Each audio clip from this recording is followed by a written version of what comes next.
ഈശോയിൽ ഏറ്റവും സ്നേഹമുള്ള മാതാപിതാക്കളെ, പ്രിയ സഹോദരി സഹോദരന്മാരെ, വാത്സല്യമുള്ള കുഞ്ഞുമക്കളെ, ഏഞ്ചൽ മീഡിയയിലേക്ക് അവർക്കും ഹൃദ്യമായ സ്വാഗതം. ഇന്ന ദിവസം നോമ്പ് കാലത്തിൻ്റെ 4ാമത്തെ ആഴ്ചയിലേക്ക് നമ്മൾ പ്രവേശിക്കുകയാണ്. ഇന്ന ദിവസം ചിന്തിക്കുവാനും ധ്യാനിക്കുവാനുമായി തിരുസഭാ മാതാവ് നൽകിയിരിക്കുന്ന തിരുവചന ഭാഗം വിശുദ്ധ മത്തായി എഴുതിയ സുവിശേഷം 5-ാം അധ്യായം 27 മുതൽ 32 വരെയുള്ള വാക്യങ്ങളാണ്. ഈ സുവിശേഷ ഭാഗത്തിലൂടെ കടന്നു പോകുമ്പോൾ നമ്മൾ നമ്മുടെ ജീവിതത്തിൽ പാലിക്കേണ്ട ജീവിത വിശുദ്ധിയെക്കുറിച്ചാണ് ഈശോ പറയാനായിട്ട് ആഗ്രഹിക്കുക. ഇന്നത്തെ ഈ സുവിശേഷ പാതയിലൂടെ കടന്നു പോയപ്പോൾ എൻ്റെ മനസ്സിൽ പതിഞ്ഞ 2 ചിന്തകൾ നിങ്ങളുമായിട്ട് പങ്കുവയ്ക്കേണ്ട ആഗ്രഹിക്കുകയാണ്. ഒന്നാമത്തെ ചിന്ത ഇപ്രകാരമാണ്: വിശുദ്ധി ആരംഭിക്കേണ്ടത് ഒരുവൻ്റെ ഹൃദയത്തിൽ നിന്നാണ് എന്നുള്ളതാണ് ഒന്നാമത്തെ ചിന്ത. നമുക്കറിയാം, ഇന്നത്തെ സുവിശേഷത്തിൽ ഈശോ പറയുന്നുണ്ട്, ഒരുവൻ ആസക്തിയോടെ സ്ത്രീയെ നോക്കുമ്പോൾ അവളുമായി ഹൃദയത്തിൽ വ്യഭിചാരം ചെയ്ത് കഴിഞ്ഞു എന്ന ഒരു വചനം ഈശോ പങ്കുവയ്ക്കുന്നുണ്ട്. അപ്പോൾ ഒരുവൻ ഒരു സ്ത്രീയെ നോക്കുന്നു, ആ നോക്കുമ്പോൾ ആസക്തിയോടെയാണ് നോക്കുന്നതെങ്കിൽ, അതായത് ആസക്തി എന്ന് പറയുന്നത് ബാഹ്യമായൊരു സംഭവമല്ല, മറിച്ച് അത് ഉള്ളിലുള്ള ഒരു സംഭവമാണ്. ആ ആസക്തി എന്ന് പറയുന്നത് ഒരുവൻ്റെ ഹൃദയത്തിലും അവൻ്റെ ചിന്തയിലും വരുന്ന ഒരു ഘടകമാണ്, ഒരു പ്രധാനപ്പെട്ട ഒരു കാര്യമാണ്. അപ്പോൾ ആ ഉള്ളിൽ ആസക്തിയോടെ ഒരുവളെ നോക്കുമ്പോൾ അതൊരു വ്യഭിചാരമായിട്ട് ഈശോ പറയുകയാണ്. അപ്പോൾ നമ്മുടെ ജീവിതത്തിൽ നമ്മൾ വിശുദ്ധി പാലിക്കുവാനായിട്ട് നമ്മൾ ഉദ്ദേശിക്കുമ്പോൾ യഥാർത്ഥത്തിൽ നമ്മൾ പാലിക്കേണ്ടത് ഹൃദയത്തിലുള്ള വിശുദ്ധിയാണ് എന്നാണ് ഈശോ പറയാനായിട്ട് ആഗ്രഹിച്ചത്. ഒരിക്കലൊരു വൈദികനും കപ്പ്യാരും, ആ പള്ളിയിലെ കപ്പ്യാരും കൂടെ ഒരു യാത്ര പോവുകയാണ്. ഒരു വീട് വഞ്ചിരിപ്പുമായി ബന്ധപ്പെട്ട് കുറച്ച് ദൂരെയുള്ള സ്ഥലത്തേക്ക് യാത്ര പോകുന്നു. അപ്പോൾ ഇങ്ങനെ തോടുകളും അതുപോലെ തന്നെ കാടുകളൊക്കെ താണ്ടിയുള്ള യാത്രയാണ്.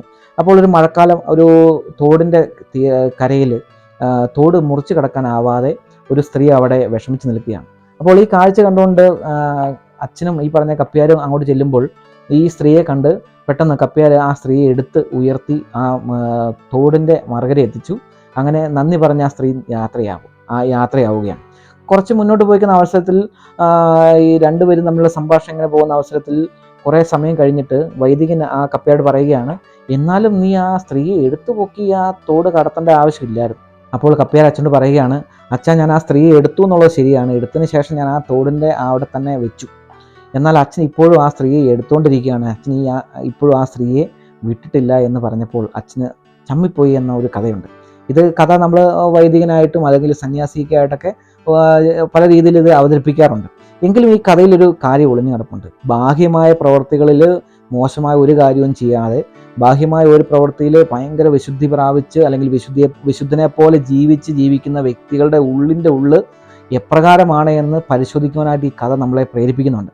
നമ്മളും പലപ്പോഴും അങ്ങനെയാണ്. പലപ്പോഴും നമ്മൾ ഈ പറഞ്ഞ വിശുദ്ധപരമായ കാര്യങ്ങളെക്കുറിച്ചുള്ള സംസാരത്തിലും അതുപോലുള്ള പ്രവൃത്തികളിലൊന്നും ഏർപ്പെടാതെ നമ്മൾ വലിയ വിശുദ്ധനാണെന്ന് മറ്റുള്ളവരുടെ മുമ്പിൽ നമ്മൾ അഭിമാനിച്ച് മുന്നോട്ട് പോകുമ്പോഴും നമ്മുടെ ഉള്ളിൽ എങ്ങനെയാണ് എന്നത് പരിശോധിക്കുവാനായിട്ടാണ് ഈ ചിന്ത നമ്മളെ പ്രേരിപ്പിക്കേണ്ടത്. ഈശോ നോക്കുന്നത് ഹൃദയമാണ്. നമ്മൾ വിശുദ്ധി പുറമേ പാലിക്കാനായിട്ട് ആദ്യം നമ്മുടെ ഉള്ളിലുണ്ടായിരിക്കുന്ന നമ്മുടെ ഹൃദയം ആദ്യം വെടിപ്പാക്കുക എന്നുള്ളതാണ്. അതുകൊണ്ട് നമുക്ക് ഈ ഒരു വചനം നമുക്ക് ധ്യാനിക്കാം. ഈ പഴയ നിയമത്തിലെ ജ്ഞാനത്തിൻ്റെ പുസ്തകം 6-ാം അധ്യായം 10-ാമത്തെ വാക്യത്തിൽ നമ്മളിങ്ങനെ വായിക്കുന്നുണ്ട്, വിശുദ്ധമായവ വിശുദ്ധിയോട് ചെയ്യുന്നവർ വിശുദ്ധരായി തീരും. അപ്പോൾ വിശുദ്ധരായി തീരുവാനായിട്ടുള്ള നല്ലൊരു സമയമാണ് ഈ നോമ്പ് കാലഘട്ടം എന്ന് പറയുന്നത്. അപ്പോൾ വിശുദ്ധരായി തീരുവാനായിട്ട് ആദ്യം ഉണ്ടായിരിക്കേണ്ട സാഹചര്യം എന്ന് പറയുന്നത് നമ്മുടെ ഹൃദയം വിശുദ്ധീകരിക്കുക എന്നുള്ളതാണ്. അപ്പോൾ അതാണ് ഒന്നാമത്തെ ചിന്ത. ഇനി രണ്ടാമത്തെ ചിന്ത ഇപ്രകാരമാണ്: വിശുദ്ധിയിൽ ജീവിക്കാനായിട്ട് ഏറ്റവും നമ്മളെ സഹായിക്കുന്ന ഘടകം വിശുദ്ധമായ സാഹചര്യത്തിൽ ജീവിക്കുക എന്നുള്ളതാണ്. ഒരു വിശുദ്ധനായിട്ട് ജീവിക്കേണ്ട ആഗ്രഹിക്കുന്ന വ്യക്തികൾ എപ്പോഴും മനസ്സിലാക്കിയിരിക്കേണ്ട ഒരു കാര്യം, വിശുദ്ധിയുള്ളവരുടെ ഇടയിൽ വസിക്കുമ്പോഴാണ് നമ്മൾ മെല്ലെ വിശുദ്ധിയിലേക്ക് നടക്കുന്ന വ്യക്തികളായിട്ട് മാറുക. മോശപ്പെട്ട ആളുകളുടെ കൂടെ അല്ലെങ്കിൽ അവരുടെ ഇടയിൽ ജീവിക്കുന്ന വ്യക്തിക്ക് ഒരിക്കലും ഒരു വിശുദ്ധനെ പോലെ പ്രവർത്തിക്കുവാനോ ചിന്തിക്കുവാനോ സാധിക്കില്ല. അതാണ് ഈ രണ്ടാമത്തെ ചിന്തയിൽ നമ്മൾ ധ്യാനിക്കേണ്ട ഒരു ചിന്ത. ഒരു സംഭവം എങ്ങനെയാണ്: ഈജിപ്തിലെ വിശുദ്ധ മറിയം എന്നറിയപ്പെടുന്ന ഒരു വിശുദ്ധ ഉണ്ടായിരുന്നു. ആ വിശുദ്ധ തൻ്റെ 12ാമത്തെ വയസ്സിൽ വീട് വിട്ട് പുറത്തേക്ക് ഇറങ്ങി. അങ്ങനെ അലക്സാണ്ട്രിയ എന്നൊരു നഗരത്തിൽ എത്തിച്ചേരുകയും അവിടുത്തെ നിശാ ക്ലബ്ബുകളിലും അതുപോലെ തന്നെ ആഭാസകരമായ പ്രവൃത്തികളൊക്കെ മുഴുകി 17 വർഷക്കാലം അവൾ ജീവിച്ചു. അങ്ങനെ തൻ്റെ 17ാമത്തെ വർഷത്തിൽ അവൾ ഒരു തീർത്ഥാടന സംഘത്തിൻ്റെ കൂടെ ചേരുകയാണ്. ജെറുസലേമിലേക്ക് തീർത്ഥാടനം ചെയ്യുന്ന ഒരു കപ്പൽ യാത്രാ സംഘത്തിൻ്റെ കൂടെ അവളും കൂടുകയാണ്. അപ്പോൾ ആ തീർത്ഥാടന സംഘത്തിന് വന്നിട്ടുള്ളവരെല്ലാം ഒന്ന് മയക്കുക, അവരുമായിട്ട് കമ്പനി ആവുക എന്നൊക്കെയുള്ളതാണ് അവളുടെ മനസ്സിലെ ഉദ്ദേശം. അങ്ങനെ ആ യാത്ര പുരോഗമിച്ചു. ജെറുസലേമിലെത്തി അവിടുത്തെ വിശുദ്ധ കുരിശിൻ്റെ ഒരു ദേവാലയമുണ്ട്. ആ ദേവാലയത്തിലേക്ക് തീർത്ഥാടന സംഘം കയറിയപ്പോൾ അവരോടൊപ്പം ആ ദേവാലയത്തിനുള്ളിലേക്ക് പ്രവേശിക്കാൻ ഇവളും പരിശ്രമിച്ചു. പക്ഷെ അവൾക്ക് ആ ദേവാലയത്തിനുള്ളിലേക്ക് കയറാനായിട്ട് സാധിച്ചില്ല. അപ്പോൾ അവൾക്ക് മനസ്സിലായി, തൻ്റെ ജീവിതത്തിലെ പാപാവസ്ഥയാണ് ഈ ദൈവികമായ സ്ഥലത്തേക്ക് കയറാനായിട്ട് തന്നെ തടയുന്നതെന്ന്.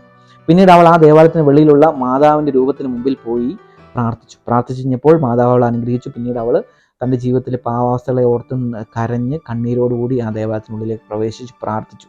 പിന്നീട് തൻ്റെ ജീവിതം ഒരു വിശുദ്ധ ജീവിതമായിട്ട് മാറുവാനായിട്ട് ആഗ്രഹിച്ച അവൾ മരുഭൂമിയിലേക്ക് യാത്രയാവുകയാണ്. അവിടെ മരുഭൂമിയിൽ ഏകാന്തവാസത്തിൽ 47 വർഷക്കാലം അവൾ പ്രാർത്ഥിച്ചൊരു വിശുദ്ധിയായിട്ട് മാറി. തുടർന്ന് അവളെ ഒരു പുരോഹിതനായ വ്യക്തി കാണുകയും പുരോഹിതൻ ഈ വിശുദ്ധിയെക്കുറിച്ച് അറിയുകയൊക്കെ ചെയ്തു. അവളുമായിട്ട് കുറേ സംഭാഷണത്തിനിടയിൽ അവൾ ഈ പുരോഹിതനോട് പറയുകയാണ്, അടുത്ത വർഷത്തെ പെസഹ വ്യാഴാഴ്ചത്തെ വിശുദ്ധ കുർബാനയിൽ ആ കുർബാന എനിക്ക് കൊണ്ട് തരണം, എനിക്കത് സ്വീകരിക്കണമെന്ന് അവൾ പറയുകയാണ്.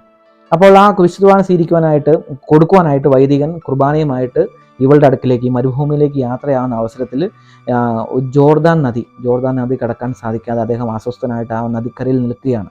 ആ നദിയിൽ വെള്ളം കൂടുതലായ സാഹചര്യത്തിൽ അങ്ങനെ അസ്വസ്ഥനായി നിൽക്കുന്ന സാഹചര്യത്തിൽ ഈ വിശുദ്ധ ജോർദാൻ നദി മുകളിലൂടെ മുറിച്ച് കടന്നു വന്ന് വിശുദ്ധ കുർബാന സ്വീകരിച്ചു എന്ന ഒരു ചരിത്രമുണ്ട്.